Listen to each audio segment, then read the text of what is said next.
स्वागत है आपका आपके अपने YouTube channel digital study point में। दोस्तों, आज हम डिस्कस करेंगे स्टैटिक जीके के कुछ महत्वपूर्ण प्रश्न जो बार बार एग्जाम में पूछे जाते हैं और एग्जाम की दृष्टि से बहुत महत्वपूर्ण बनते हैं। आप किसी भी एग्जाम की तैयारी कर रहे हो, चाहे UPSC, BPSC, RPSC, SSC, railway, bank, आप किसी भी गवर्नमेंट जॉब की तैयारी कर रहे हो तो उसके लिए ये क्वेश्चन बहुत महत्वपूर्ण बनते हैं, बार बार एग्जाम में पूछे जाते हैं। और इसमें मैंने सारे सब्जेक्ट शामिल किए हैं, पॉलिटी, ज्योग्राफी, हिस्ट्री, साइंस, सभी से रिलेटेड इसमें क्वेश्चन आपको देखने को मिलेंगे। और ये क्लास आपके लिए बहुत महत्वपूर्ण होने वाली है। 20 स्लाइड्स की एक क्लास है, लेकिन आपको यहाँ 100 से ज़्यादा क्वेश्चन देखने को मिलेगा। हर क्वेश्चन के यहाँ पर एक डिटेल से एक्सप्लेन किया गया है, उसकी बारीकियों से उसको समझाया गया है कि ये इसमें क्या है, कौन से क्वेश्चन में क्या है, एक ढंग से आपको समझाया गया है। तो वो एक क्लास आपके लिए बहुत महत्वपूर्ण होने वाली है। ठीक है, तो चलिए शुरू करते हैं। शुरू करने से पहले आप लोगों से एक रिक्वेस्ट है, अगर आपने अभी तक चैनल को सब्सक्राइब नहीं किया है तो प्लीज़ चैनल को सब्सक्राइब कर लीजिएगा और अपने दोस्तों के साथ इस क्लास को शेयर कीजिएगा। ठीक है, चलिए स्टार्ट करते हैं क्लास को अपने पहले क्वेश्चन के साथ में।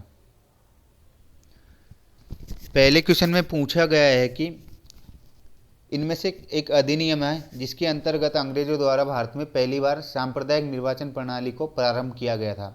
कौन से अधिनियम के तहत पहली बार सांप्रदायिक निर्वाचन प्रणाली को प्रारंभ किया गया था? ठीक है, इस क्वेश्चन का आंसर बताने से पहले मैं थोड़ा डिस्कस कर लेता हूँ कि जो मार्लेमिंटो था, मार्लेमिंटो सुधार 1909, उस अधिनियम के तहत ये पहली बार मुसलमानों के लिए, जो मुस्लिम समुदाय था उसके लिए पृथक से निर्वाचन व्यवस्था की गई थी यहाँ पर भारत सरकार अधिनियम 1909 के द्वारा, जिसे मार्लेमिंटो सुधार भी कहा जाता है। ठीक है, इसे मार्लेमिंटो सुधार क्यों कहा जाता है? क्योंकि उस टाइम पे जो भारत के गवर्नर जनरल थे वो थे लॉर्ड मार्लेमिंटो। ठीक है, तो इस क्वेश्चन का राइट आंसर हो गया ऑप्शन नंबर ए, भारत सरकार अधिनियम 1909, जिसे मार्लेमिंटो सुधार भी कहा जाता है।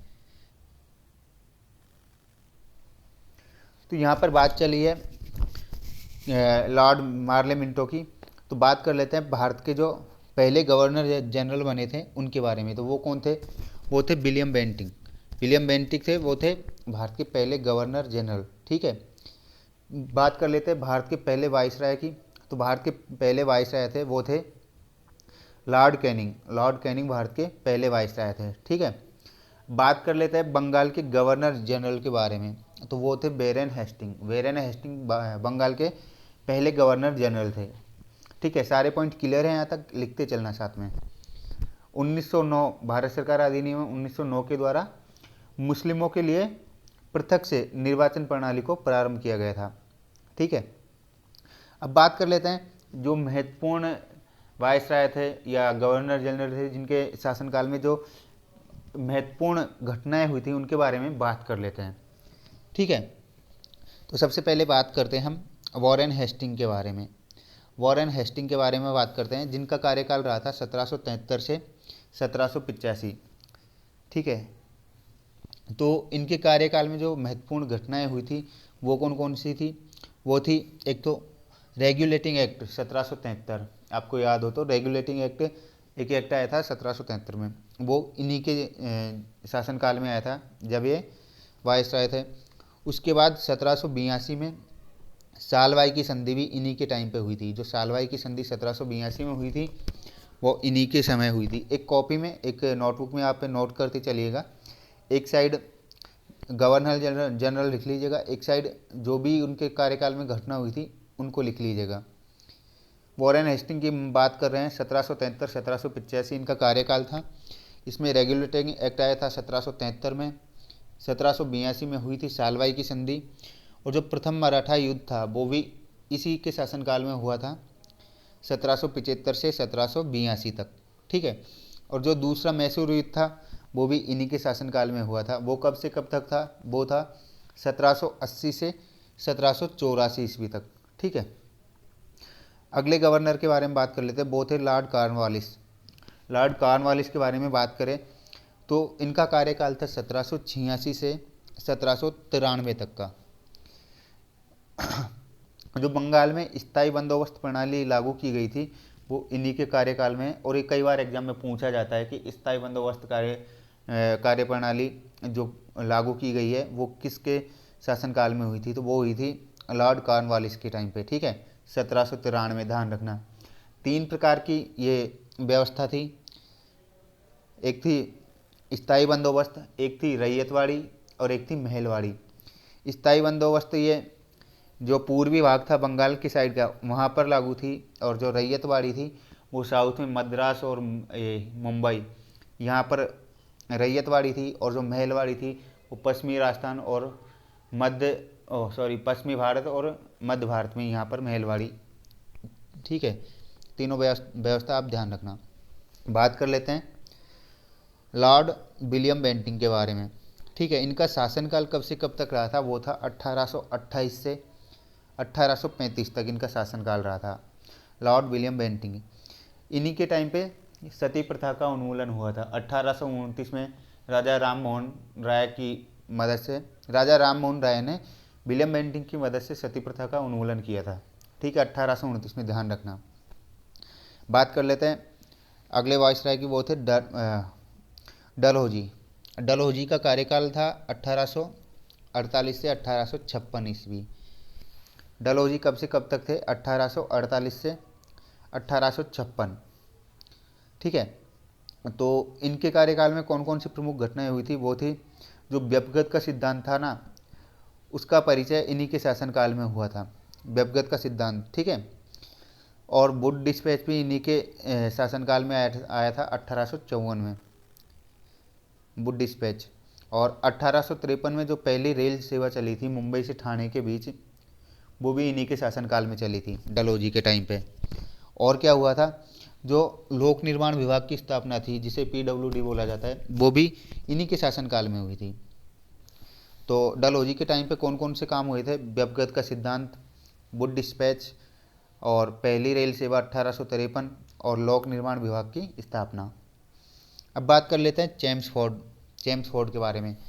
इनका कार्यकाल था 1916 से 1921, 1916 से 1921 तक इनका कार्यकाल था। तो जो रोलट एक्ट था 1919 में, वो भी इन्हीं के कार्यकाल में हुआ। जो जलियांवाला बाग वो भी इन्हीं के कार्यकाल में हुआ था। असहयोग आंदोलन वो भी इन्हीं के कार्यकाल में हुआ था।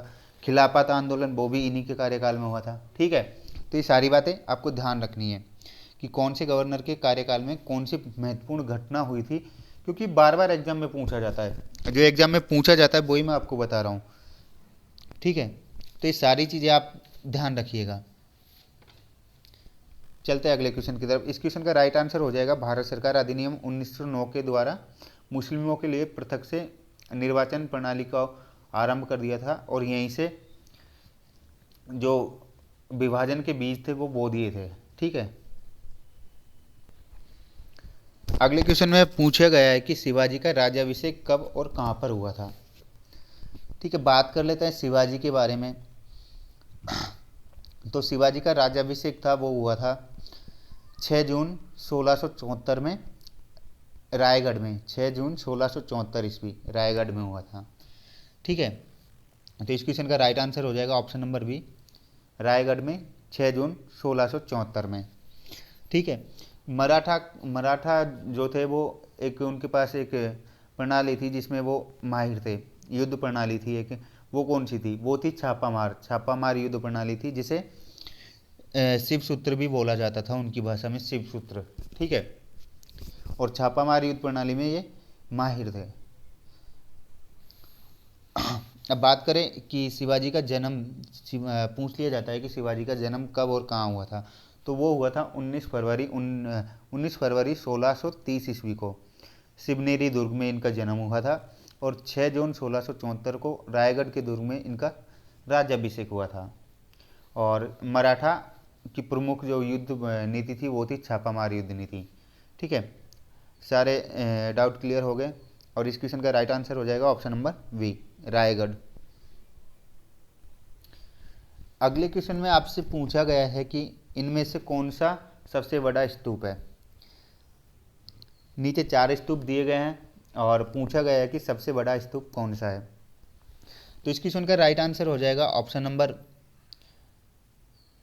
डी, अमरावती का स्तूप। ठीक है, ऑप्शन नंबर डी इस क्वेश्चन का राइट आंसर हो जाएगा।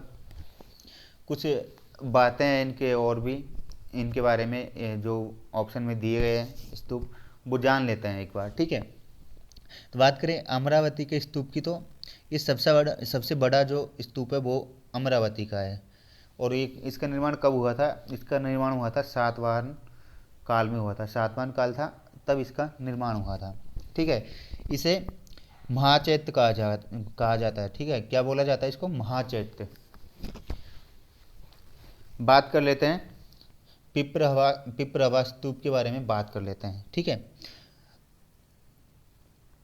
तो इस स्तूप को सबसे प्राचीन, सबसे पुराना स्तूप माना जाता है।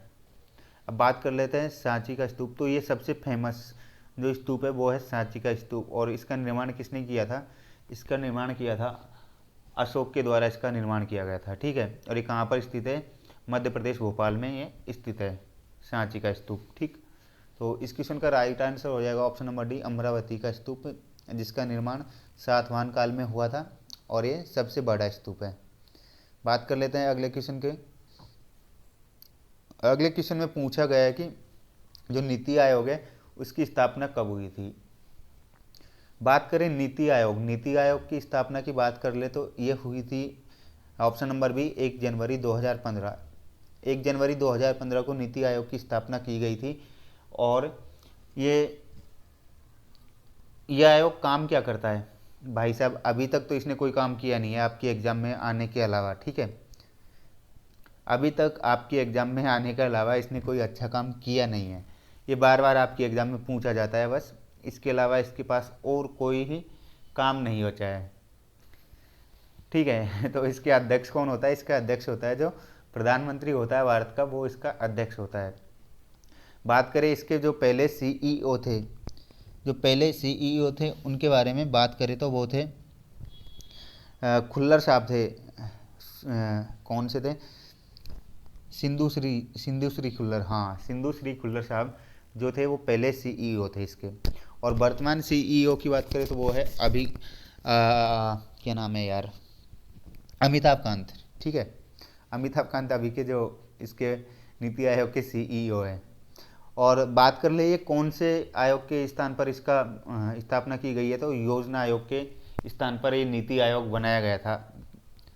योजना आयोग जिसकी स्थापना हुई थी 1950 में, और जो पंचवर्षीय योजना चली थी वो योजना आयोग के द्वारा ही चलाई जाती थी। ठीक है, अभी तो मोदी जी ने नीति आयोग से अपने परीक्षा के लिए पंचवर्षीय योजना चला रखी है। 5 साल तक एक एग्ज़ाम के पीछे लगे रहो। ठीक है, पहले फॉर्म भरो, फिर एग्ज़ाम के लिए आंदोलन करो, फिर रिजल्ट के लिए आंदोलन करो, फिर रिजल्ट में हुई गड़बड़ी के लिए आंदोलन करो, फिर सेकंड पेपर के लिए। तो ये पंचवर्षीय योजना चला रखी है, ये नीति आयोग की है। जो योजना आयोग की थी वो थी जिनसे हरित क्रांति हुई थी, जितनी भी क्रांति हुई थी वो योजना आयोग की थी। तो योजना आयोग की स्थापना कब हुई थी? 1950 को। बात कर लेते हैं योजना आयोग के पहले अध्यक्ष कौन थे, तो वो थे पंडित जवाहरलाल नेहरू। ठीक है, अब बात कर लेते हैं कि अंतिम अध्यक्ष कौन थे, तो नरेंद्र मोदी आपके उसके अंतिम अध्यक्ष थे। ठीक है, सारी बातें क्लियर? हाँ, एक बात और, जो नीति आयोग और योजना आयोग थे ये दोनों ही आयोग गैर संवैधानिक है। ठीक है, मतलब कि संविधान में इनका कहीं नाम नहीं लिया गया है, कहीं लिखा नहीं गया है संविधान में इनके बारे में। ये दोनों ही गैर संवैधानिक आयोग है। बात करते हैं अगले क्वेश्चन की। अगले क्वेश्चन में पूछा गया है कि हिमालय का सबसे बड़ा तथा सबसे ऊंचा भाग कौन सा है?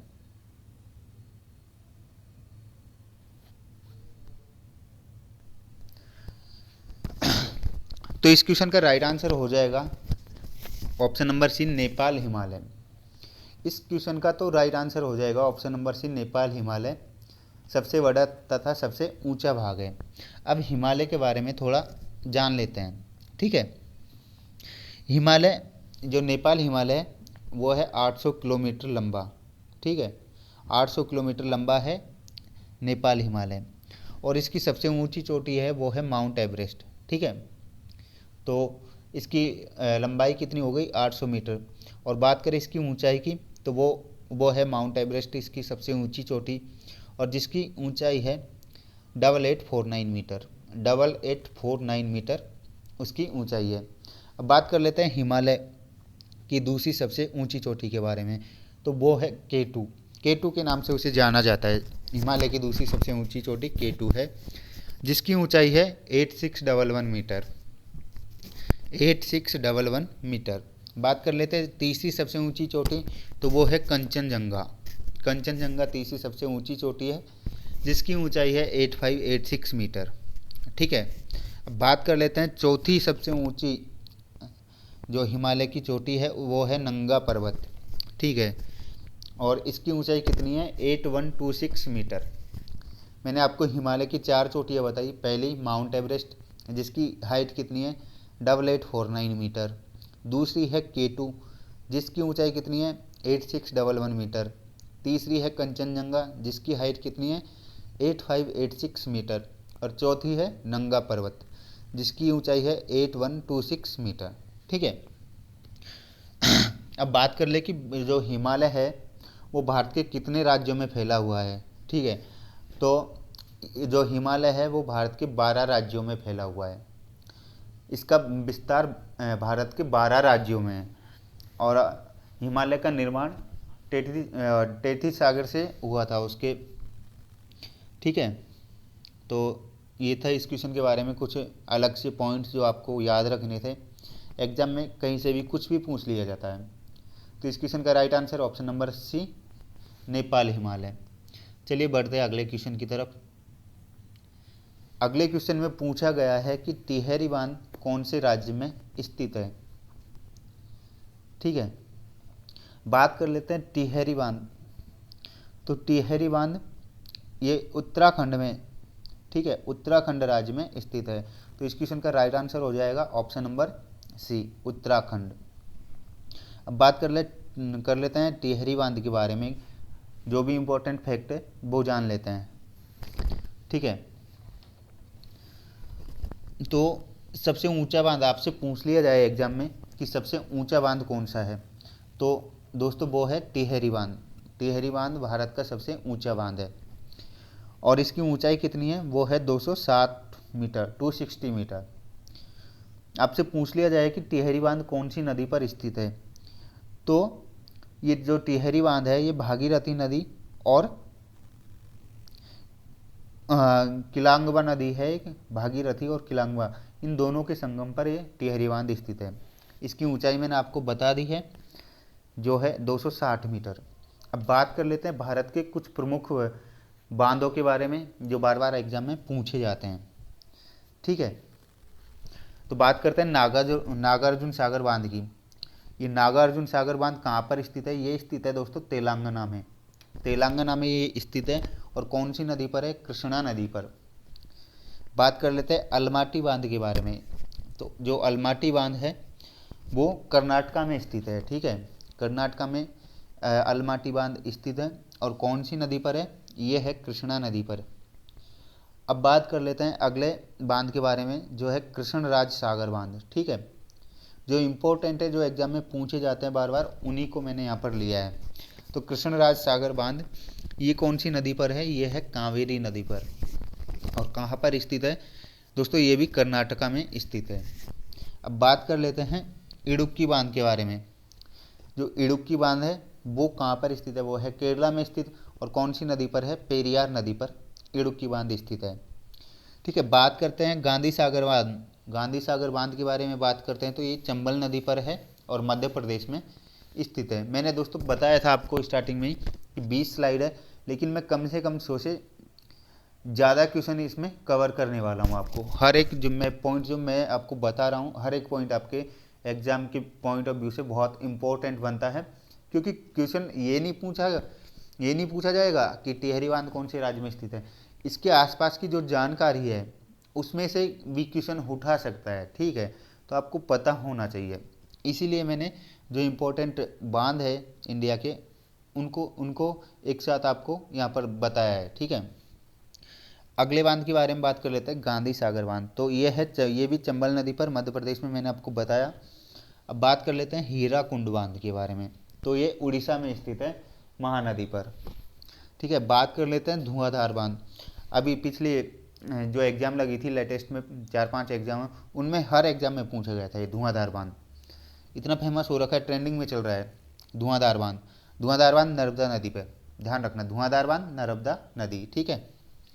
तो ये तो कुछ प्रमुख बांध जिनके बारे में मैंने आपको बताया है, अपनी नोटबुक में नोट कर लेना, क्योंकि बार बार पूछे जाते हैं। मैंने बताया ना, धुआंधार बांध पिछली 4 एग्ज़ाम लगी थी, राजस्थान में वीडियो में पूछा था, और 2-3 एग्ज़ाम और लगी थी, उनमें ध्यान नहीं आ रहा, उनमें ये पूछा गया था, अर्शिप्ट में पूछा गया था कि धुआंधार बांध कौन सी नदी पर है।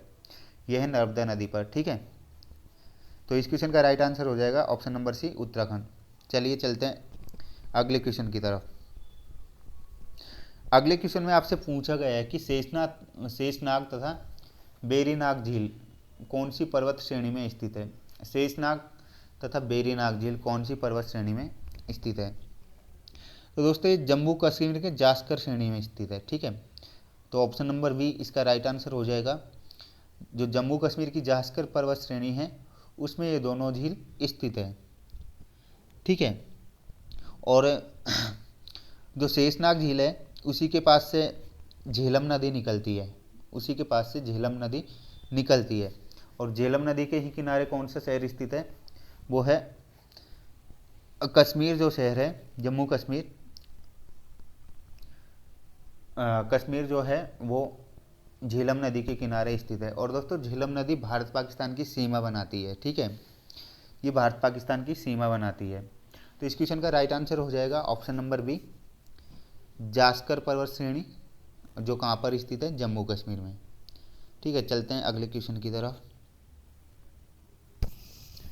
अगले क्वेश्चन में पूछा है कि निम्न में से किस अधिनियम के द्वारा महिलाओं को मत देने का अधिकार प्रदान किया गया था।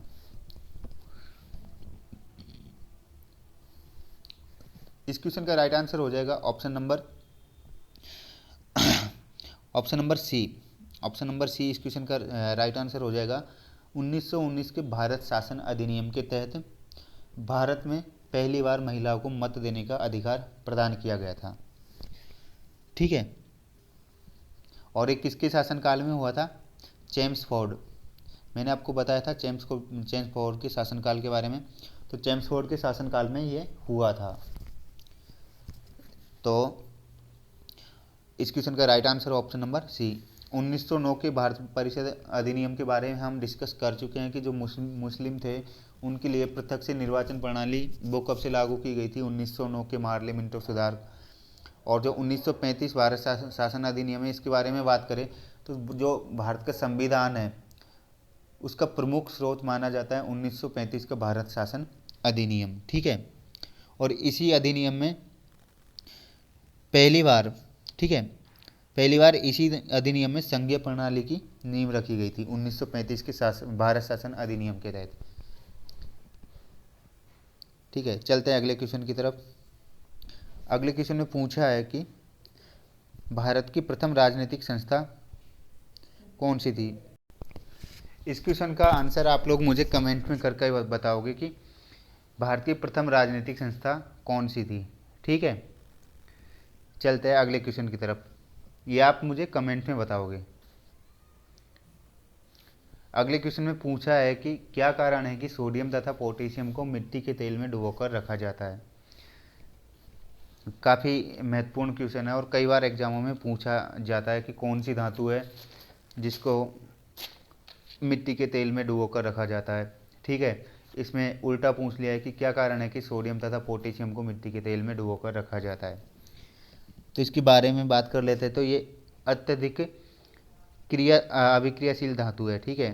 तो ऑप्शन नंबर ए इसका राइट आंसर हो जाएगा।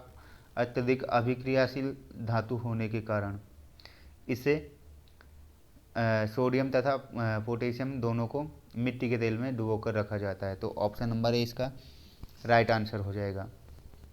चलिए चलते हैं अगले क्वेश्चन पे। अगले क्वेश्चन में पूछा गया है कि कौन सी धातु कमरे के ताप पर द्रव अवस्था में पाई जाती है, ठीक है। यहाँ पर धातु के बारे में पूछा गया है कि कौन सी धातु कमरे के ताप पर द्रव अवस्था में पाई जाती है। तो इसका राइट आंसर हो जाएगा ऑप्शन नंबर डी, मरकरी, जिसे पारा भी बोला जाता है। मरकरी, पारा, ये कमरे के तापमान पर द्रव अवस्था में पाई जाती है। अगर आपसे क्वेश्चन में पूछ लिया जाए कि कौन सी अधातु है जो कमरे के ताप पर द्रव अवस्था में पाई जाती है, तो वो है बोरॉन। ठीक है, अगर अधातु पूछ लिया जाए तो वो उसका आंसर होगा बोरॉन, और धातु पूछ लिया जाए तो वो होगा मरकरी, पारा। ठीक है, यहाँ पर बात कर लेते हैं सिल्वर के बारे में। तो विद्युत का जो सबसे अधिक चालकता जिसमें पाई जाती है वो पाई जाती है सिल्वर के अंदर। ठीक है, सिल्वर के अंदर सबसे अधिक चालकता पाई जाती है विद्युत की। बात कर लेते हैं कॉपर, जिसे तांबा बोलते हैं। तो इसका जो प्रमुख अयस्क है वो है ग्लांस। ठीक है, तांबे का प्रमुख अयस्क कौन सा है? ग्लांस। अब बात करते हैं एल्युमिनियम के बारे में। तो एल्युमिनियम का जो अयस्क है वो है बॉक्साइट। बॉक्साइट से एल्युमिनियम प्राप्त किया जाता है। ठीक है, तो जो बॉक्साइट होता है उसमें एल्युमिनियम के ऑक्साइड तथा आयरन के ऑक्साइड होते हैं, और उसके साथ बहुत सारी अशुद्धियाँ होती है। ठीक है, उसको बेयर प्रक्रम के द्वारा उसको शुद्ध करके एल्यूमिना प्राप्त किया जाता है। फिर उसके बाद क्या करते हैं, जो एल्यूमिना होता है उसको विद्युत अपघटन के द्वारा शुद्ध करके शुद्ध एल्युमिनियम प्राप्त किया जाता है। ठीक है, तो इस क्वेश्चन का राइट आंसर हो जाएगा ऑप्शन नंबर डी, मरकरी ऐसी धातु है जो कमरे के तापमान पर द्रव अवस्था में होती है, और ब्रोमीन ऐसी अधातु है जो कि कमरे के तापमान पर द्रव अवस्था में मिलती है। बात कर लेते हैं अगले क्वेश्चन की। अगले क्वेश्चन में पूछा है कि विश्व का सबसे बड़ा नदीय द्वीप कौन सा है। ठीक है, विश्व का सबसे बड़ा नदीय द्वीप कौन सा है और वो कौन सी नदी पर स्थित है। तो बात कर लेते हैं सबसे बड़े नदी द्वीप के बारे में। तो माजुली द्वीप सबसे बड़ा नदी द्वीप है जो कि ब्रह्मपुत्र नदी पर स्थित है, और ब्रह्मपुत्र कौन सी जगह पर है? असम में। असम में ब्रह्मपुत्र नदी पर स्थित है माजुली द्वीप, जो कि विश्व का सबसे बड़ा नदीय द्वीप है। यहाँ पर जो ऑप्शन में 4 नदियाँ दी गई है उनके बारे में हम डिस्कस कर लेते हैं। ठीक है, तो बात कर लेते हैं पहले गंगा नदी के बारे में। तो गंगा हिमालय के गोमुख नामक स्थान पर गंगोत्री से निकलती है, ऐसा लोग बोलते हैं। ठीक है, ऐसा लोग बोलते हैं कि जो हिमालय के गोमुख नामक स्थान पर गंगोत्री हिमनद है वहाँ से ये निकलती है। लेकिन एक्चुअली में होता क्या है कि गंगा जो है वो भागीरथी और अलकनंदा नदी इन दोनों से मिलकर बनती है, और कहाँ पर मिलती है? देवप्रयाग में। जब देवप्रयाग में अलकनंदा और भागीरथी दोनों नदी मिलती है तब गंगा का निर्माण होता है। जो बड़ी एग्जाम्स होती है यूपीएससी आरपीएससी के, जो आरएस लेवल की जो एग्ज़ाम होती है उनमें ये क्वेश्चन पूछा नहीं जाता, क्योंकि ये गलत माना जाता है। तो जो छोटी एग्जाम्स है उनके लिए ठीक है, इसका राइट आंसर हो जाएगा कि गंगा कहाँ से निकलती है। अगर आपसे ये पूछा जाए तो इसका राइट आंसर हो जाएगा कि गंगोत्री हिमनद से निकलती है। लेकिन एक्चुअली में होता यह है कि जब भागीरथी और अलकनंदा देवप्रयाग में आकर मिलती है तो वहाँ से गंगा शुरू होती है। गंगा की लंबाई की बात कर लेते हैं तो 2525 किलोमीटर इसकी लंबाई है। ठीक है, और जब ये बांग्लादेश में जाती है तो इसको वहाँ पद्मा के नाम से जाना जाता है, पद्मा नदी के नाम से इसे जाना जाता है। अब बात कर लेते हैं अलकनंदा। जो अलकनंदा है वो सतोपंथ से निकलती है, सतोपंथ ग्लेशियर से अलकनंदा निकलती है। और बात करें भागीरथी नदी की तो वो उत्तरकाशी जिले के गोमुख गंगोत्री ग्लेशियर से निकलती है। और जब ये दोनों नदी देवप्रयाग में आकर मिलती है तो वहाँ पर ये गंगा बन जाती है। ठीक है, गंगा के बारे में जो भी बातें थी वो क्लियर हो गई है। गंगा की लंबाई कितनी है? 2525 किलोमीटर। और गंगा को बांग्लादेश में क्या बोला जाता है? पद्मा। ठीक है, बात करते हैं ब्रह्मपुत्र नदी की। तो ब्रह्मपुत्र नदी का उद्गम स्थान है वो है मानसरोवर झील के निकट। ठीक है, तिब्बत में मानसरोवर झील है, उसके पास से ब्रह्मपुत्र नदी निकलती है, और ये अरुणाचल प्रदेश में इससे होती असम में आती है और फिर बांग्लादेश में प्रवेश कर जाती है, जहाँ पर इसे जमुना के नाम से जाना जाता है। ठीक है, जब जमुना और पद्मा मतलब गंगा और ब्रह्मपुत्र नदी मिलती है तो ये मिलकर सुंदरवन डेल्टा का निर्माण करती है, जो कि सबसे बड़ा नदी डेल्टा है सुंदरवन डेल्टा। उसका निर्माण ब्रह्मपुत्र और गंगा ये दोनों नदी मिलकर करती है। बात कर लेते हैं सिंधु नदी की। तो सिंधु नदी ये भी मानसरोवर झील के पास से सिनका बाबा नामक स्थान है, एक जलधारा है सिनका बाबा नामक, वहाँ से सिंधु नदी निकलती है, ठीक है। और इसकी लंबाई है 3610 किलोमीटर, 3610 किलोमीटर इसकी लंबाई है। और कहाँ से निकलती है? मानसरोवर झील के पास सिनका बाबा नामक जलधारा है, वहाँ से ये निकलती है। यहाँ पर लगभग सारे पॉइंट डिस्कस कर लिए हैं। और इस क्वेश्चन का राइट आंसर हो जाएगा माजुली द्वीप, असम, ब्रह्मपुत्र नदी पर, ठीक है। अगले क्वेश्चन की तरफ चलते हैं। अगले क्वेश्चन में पूछा गया है कि नाथुला दर्रा भारत के कौन से राज्य में स्थित है? नाथुला दर्रा है वो भारत के कौन से राज्य में स्थित है? क्यों ना हम जो भी महत्वपूर्ण दर्रे हैं भारत के, उनके बारे में एक साथ डिस्कस कर लें, ठीक है। बात करते हैं जम्मू कश्मीर में। तो जम्मू कश्मीर में कौन कौन से दर्रे स्थित है, उनके बारे में बात कर लेते हैं। एक साथ लिख लेना तो काफ़ी अच्छा रहेगा। जो बुर्जिला दर्रा है, बुर्जिला, काराकोरम, बनिहाल और पीर पंजाल। ध्यान रखना जम्मू कश्मीर में कौन कौन से हैं?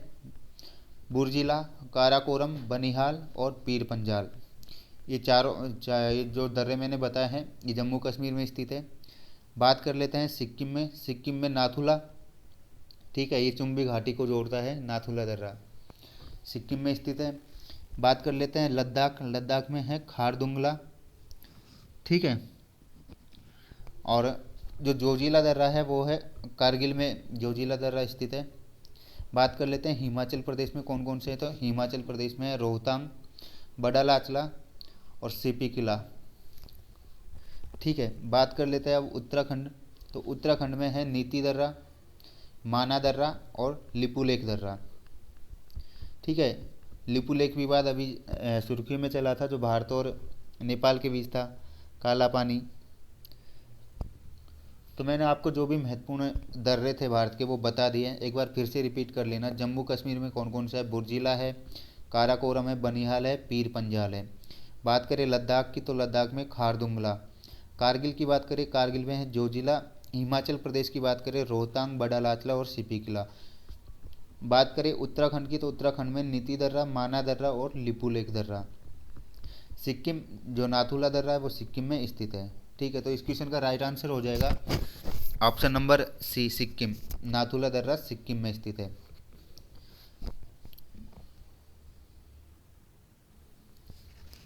अगले क्वेश्चन में पूछा गया है कि भविष्य की धातु किसे कहा जाता है। यहाँ पर 4 ऑप्शन आपको दिए हैं, एक बार मेरे बताने से पहले आप खुद इसको करना। तो भविष्य की धातु के बारे में बात करते हैं तो यहाँ पर टाइटेनियम, ऑप्शन नंबर सी इसका राइट आंसर हो जाएगा। टाइटेनियम को भविष्य की धातु कहा जाता है, ठीक है। टाइटेनियम को भविष्य की धातु कहा जाता है। यह एक कठोर धातु होती है, ठीक है। और इसका अयस्क कौन सा है? इसका प्रमुख अयस्क है इल्मेनाइट और रूटाइल, ठीक है। इल्मेनाइट और रूटाइल, इन दोनों से ये प्राप्त किया जाता है टाइटेनियम, ठीक है। बात कर लेते हैं यूरेनियम के बारे में।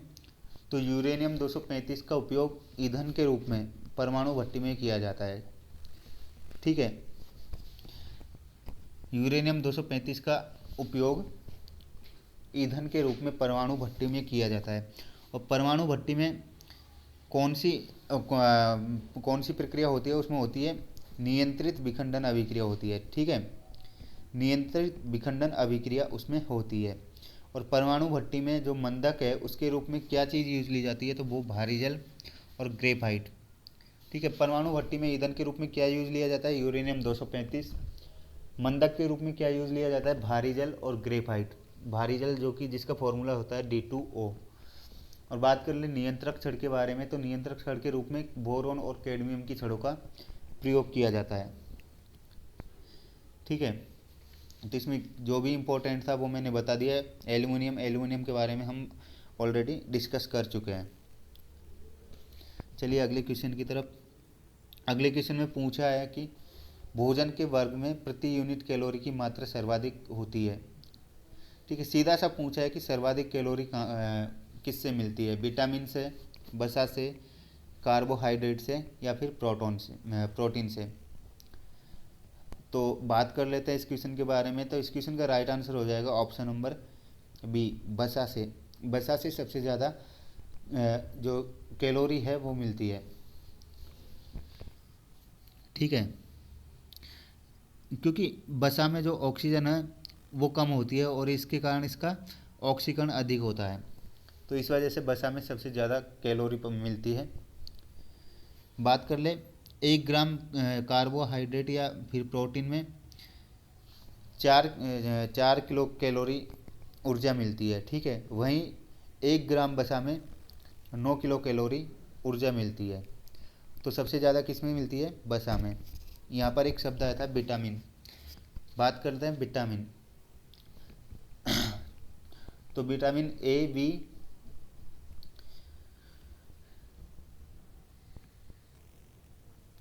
Vitamin A, B, C, D, E और के। ठीक है, विटामिन नाम किसने दिया था? ये नाम दिया था फंक ने। और पानी में घुलनशील विटामिन कौन कौन से हैं? बी और सी, ये दोनों पानी में घुलते हैं। बाकी जो ए, डी, ई, के है वो बसा में घुलनशील होते हैं। और जल में घुलनशील कौन कौन से हैं? विटामिन बी और सी। ठीक है, चलते हैं अगले क्वेश्चन की तरफ। इस क्वेश्चन का राइट आंसर है बसा, ऑप्शन नंबर बी। अगले क्वेश्चन में पूछा गया है कि कौन सा दर्रा हिमाचल प्रदेश में नहीं है। अभी हम दर्रों के बारे में डिस्कस किए थे डिटेल से, और उसी से क्वेश्चन पूछा गया है कि कौन सा दर्रा हिमाचल प्रदेश में नहीं है। बात करें बड़ा लाचला दर्रा, बारा लाचला बोल दो, बड़ा लाचला बोल दो, ये दर्रा हिमाचल प्रदेश में है। ठीक है, रोहतांग दर्रे की बात करें तो रोहतांग दर्रा भी हिमाचल प्रदेश में ही स्थित है। बात करें सिपिकला दर्रा, तो ये भी हिमाचल प्रदेश में है। ठीक है, बात करें बनिहाल दर्रा, तो बनिहाल दर्रा ये है जम्मू कश्मीर में। जम्मू कश्मीर में जो दर्रा स्थित है वो है बनिहाल दर्रा। तो इस क्वेश्चन का राइट आंसर हो जाएगा ऑप्शन नंबर डी, बनिहाल दर्रा। दर्रों के बारे में हम डिस्कस कर चुके हैं डिटेल से। तो अगले क्वेश्चन की तरफ चलते हैं। अगले क्वेश्चन में पूछा गया कि जम्मू को श्रीनगर से जोड़ने वाला दर्रा कौन सा है। जम्मू को श्रीनगर से जोड़ने वाला दर्रा कौन सा है? तो वो है बनिहाल दर्रा। बनिहाल दर्रा जम्मू को श्रीनगर से जोड़ता है। ठीक है, इस क्वेश्चन का राइट आंसर हो जाएगा ऑप्शन नंबर ए, बनिहाल दर्रा। चलते हैं अगले क्वेश्चन की तरफ। अगले क्वेश्चन में पूछा गया है कि राष्ट्रीय पिछड़ा वर्ग आयोग भारत सरकार के कौन से मंत्रालय के अंतर्गत कार्य करता है। जो राष्ट्रीय पिछड़ा वर्ग आयोग है, इसके बारे में बात कर लेते हैं। सबसे पहले तो इसकी स्थापना हुई थी 1993 में। 1993 में एक अधिनियम लाया गया था संसद के द्वारा, उसके द्वारा इस आयोग की स्थापना हुई थी। और एक भारत के कौन से मंत्रालय के अंतर्गत आता है? तो वो आता है सामाजिक न्याय एवं अधिकारिता मंत्रालय के अंदर। सामाजिक न्याय एवं अधिकारिता मंत्रालय के अंतर्गत यह आता है। ठीक है, इस आयोग का प्रमुख कार्य क्या होता है? तो इसका प्रमुख कार्य है सामाजिक और शैक्षणिक रूप से पिछड़े वर्गों के शिकायतों को सुनना और उनका निवारण करना। सामाजिक न्याय एवं अधिकारिता मंत्रालय का ही काम होता है। बात कर लेते हैं इस मंत्रालय के मंत्री कौन है अभी, तो वो है वीरेंद्र सिंह। ठीक है, वीरेंद्र कुमार सिंह सामाजिक न्याय एवं अधिकारिता मंत्री प्रेजेंट में है यहाँ पर। उसके अलावा 3 मंत्रालय और दिया है। गृह मंत्रालय की बात करें तो अमित शाह के पास ये मंत्रालय है। बात करें रक्षा मंत्रालय की, तो ये है राजनाथ सिंह जी के पास रक्षा मंत्रालय है। बात करें मानव विकास संसाधन मंत्रालय, तो इसके मंत्री है अभी डॉक्टर रमेश पोखरियाल। ठीक है, चारों मंत्रियों के बारे में डिस्कस हो गया है। और राष्ट्रीय पिछड़ा आयोग सामाजिक न्याय एवं अधिकारिता मंत्रालय के अंतर्गत आता है। चलते हैं अगले क्वेश्चन की तरफ। अगले क्वेश्चन में पूछा गया है कि पुंछी आयोग का गठन किस वर्ष हुआ था। पहले तो ये जान लेते हैं कि पुंछी आयोग है क्या। तो पुंछी आयोग है केंद्र सरकार द्वारा केंद्र और राज्य के बीच जो संबंध थे, ठीक है, उनकी समीक्षा के लिए उच्चतम न्यायालय के जो रिटायर्ड न्यायाधीश थे, मुख्य न्यायाधीश श्री मदन मोहन पुंछी जी, उनकी अध्यक्षता में एक आयोग का गठन किया गया था। तो उसे पुंछी आयोग बोला जाता है। और इसकी स्थापना हुई थी 2007, अप्रैल 2007 में ये आयोग बनाया गया था। ठीक है, तो इस क्वेश्चन का राइट आंसर हो जाएगा ऑप्शन नंबर सी, 2007। आज का लास्ट क्वेश्चन है कि एल्युमिनियम का अयस्क क्या है। इसके बारे में हम डिस्कस कर चुके हैं ऑलरेडी। तो इस क्वेश्चन का राइट आंसर हो जाएगा bauxite, option number A, bauxite aluminium का अयस्क है।